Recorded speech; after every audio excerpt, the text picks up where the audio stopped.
Okay, good evening and Happy New Year, and good to see you all back. A little disappointed with the numbers tonight. Would have hoped to get a bit more, but some might still be away on holidays.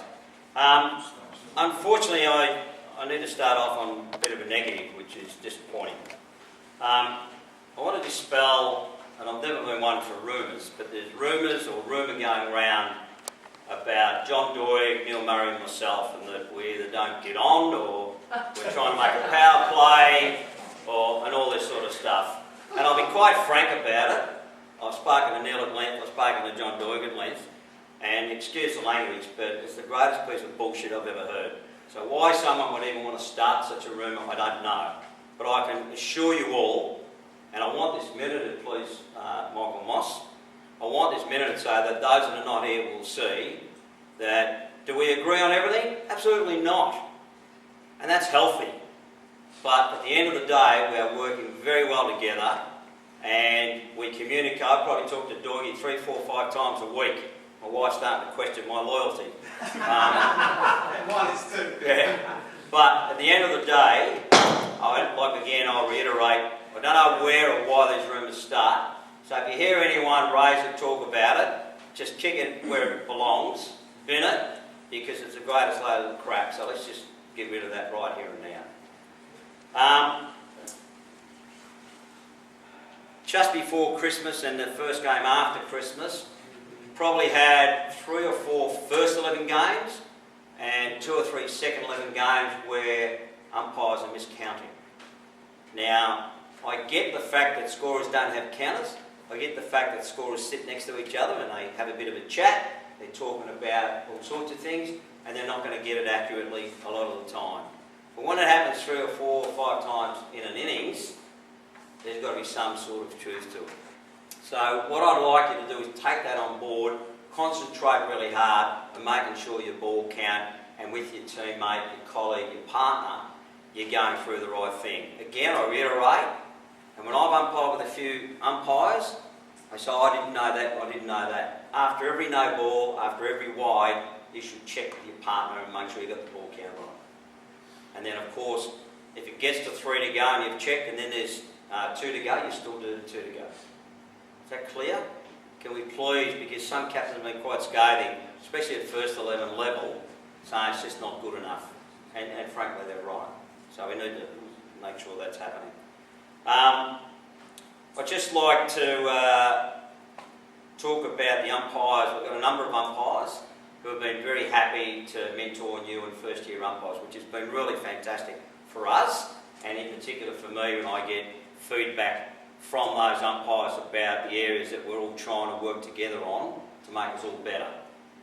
Because if you haven't got at least one goal in mind, then you should have. And that is always to be the best umpire you can be. That's all I ask of you. You try your best to be the best umpire you can be. And that means working on your game. Concentration is a big one, which is really important. Now, you would have got an email that I asked Michael Moss to send out about the mid-season, half-season reports. Not that far away.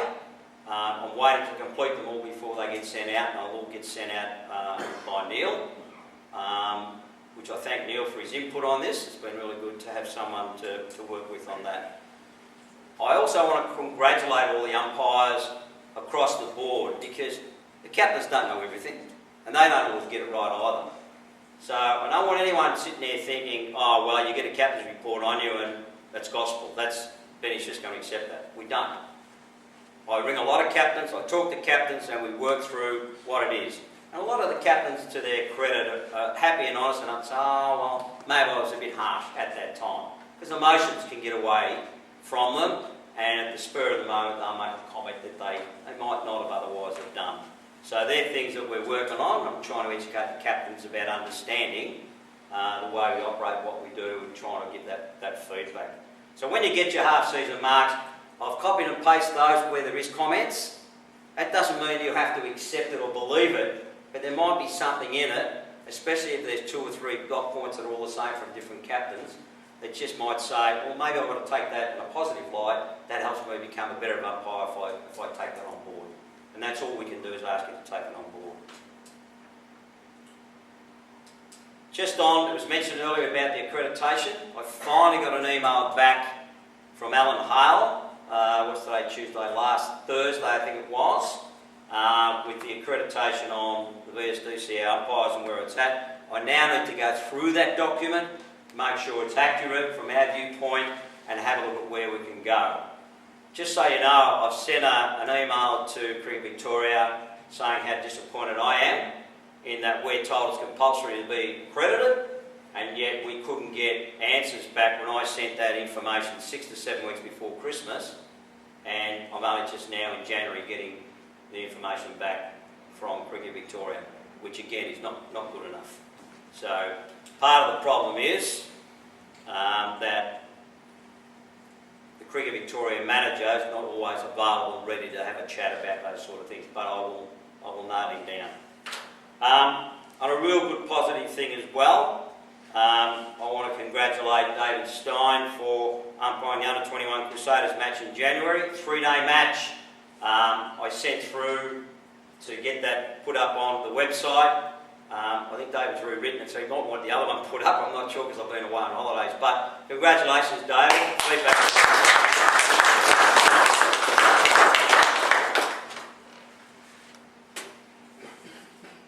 Part of the problem we have in life is from time to time we've all got to handle conflict. Even if it's our daughter, our son, our wife, our boss, someone at work, but in particular on the cricket field, handling conflict. And there's been a few umpires that have had that over the last 5 or 6 matches, and some have handled really well, some not so well. But that doesn't mean that we can't benefit and learn from having a bit of a session on what dealing with conflict is all about. So if you take one of those and pass them around, I'd appreciate that.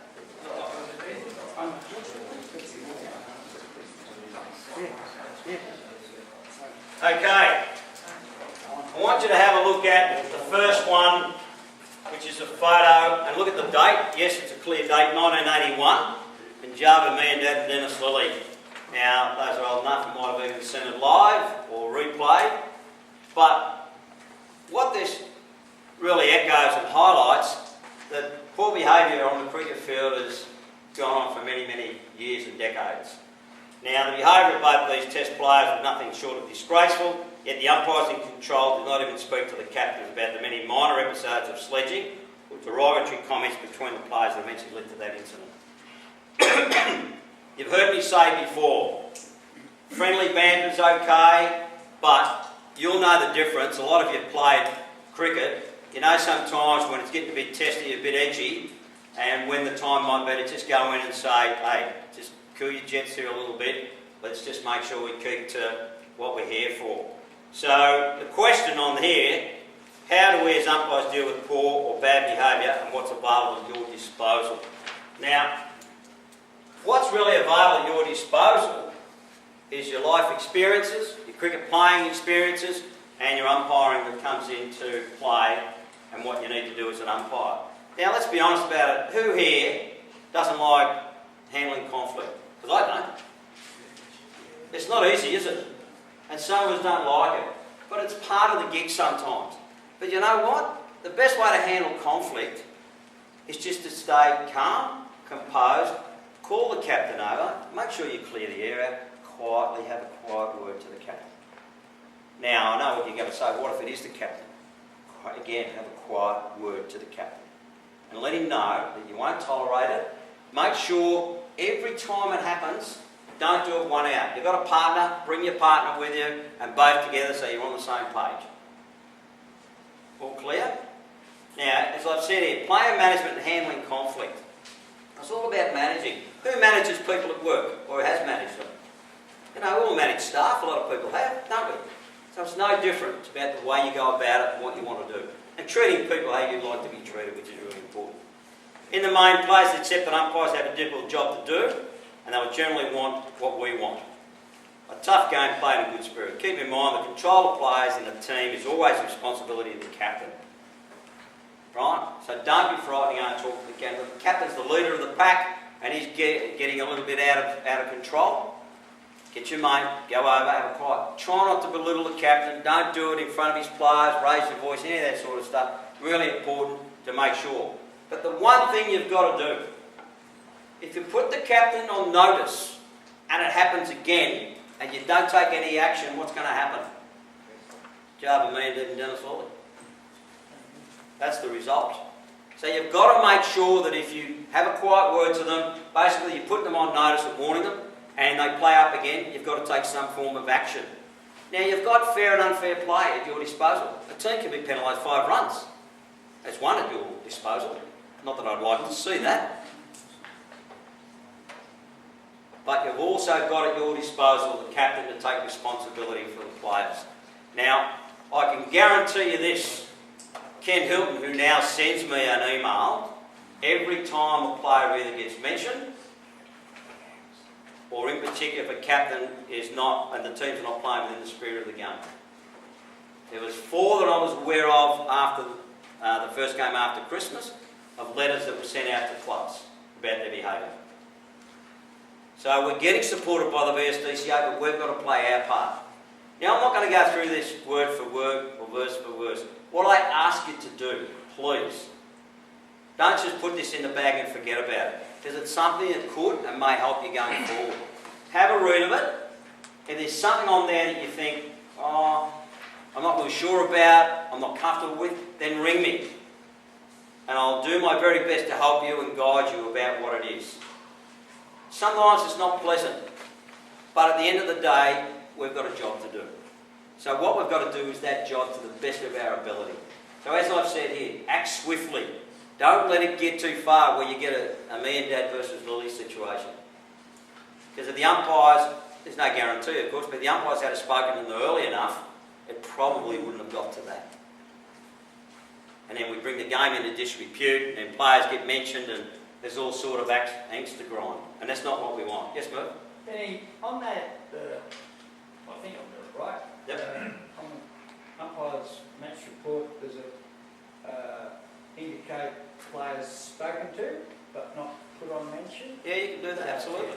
Yep. But in the comments box down the bottom, don't be frightened to say, had cause to speak to the player, it's not a formal warning here, but just letting the VSDCA know. They can do what they like with that information. But if Ken Hilton gets 2 or 3 of those from different umpires, I guarantee he'll take some action. We're getting the same player mentioned time and time again. After 3, isn't it? Sorry? It's a suspension after 3. Well, if it's official mentions. Yeah, but there's an actual paragraph there, Yeah. players spoken to, but not actually put on mention.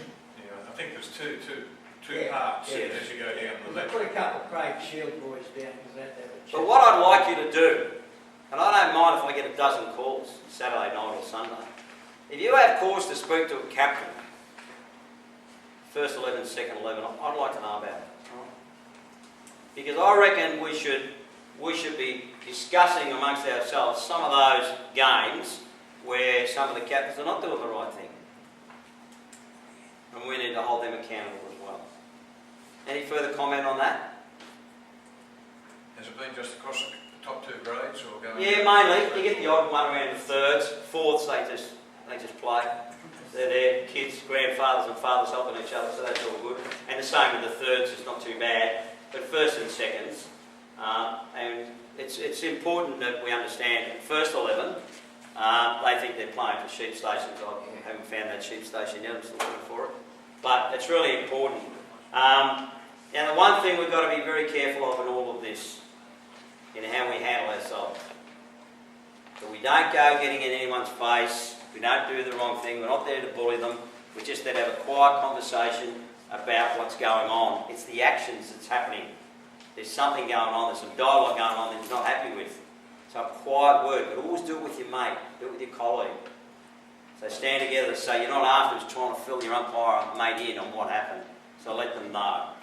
But I really want to know, if you've got cause to speak to captains, then let me know.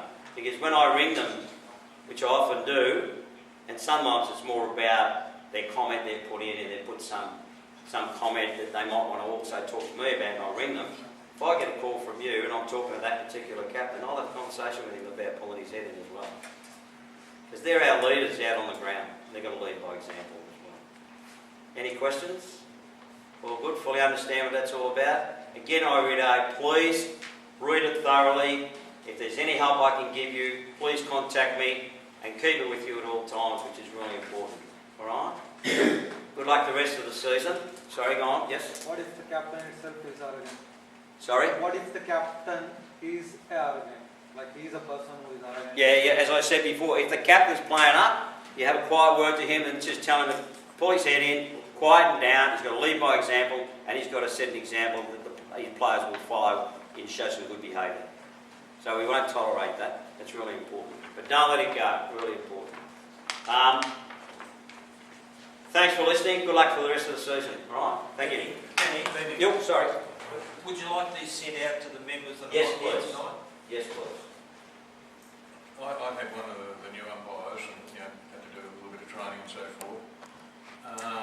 The 6-5-4-3-2-1 situation, the hand signals, after the wides or Yes, no balls, the etc. no balls and such like. Yeah. Is there some way that we can perhaps get that out and about to the troops as well, sort of thing? So continue signalling to each other. The signals and so Yeah, forth. absolutely. Because he really didn't know what they were. And, Yeah, I know. Well, just on that, just so you know, many of our conversations I've had with John in particular has been about having a proper booklet, like an induction booklet for umpires for next season, and it'll show all the signals, it'll show everything that needs to be done, and the other thing, it'll have a number of rules and laws in there.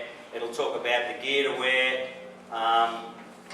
not buying straw hats and those sort of things, about buying proper cricket hats, making sure you don't turn up in black runners, which has happened. So they're the sort of things. So we've never had a proper welcome booklet or induction booklet, but we'll have one for next season. So John and I talked that, and we've got a fair bit of work to do to get that up and running. So, no other questions? Great. Thanks, guys. All the best.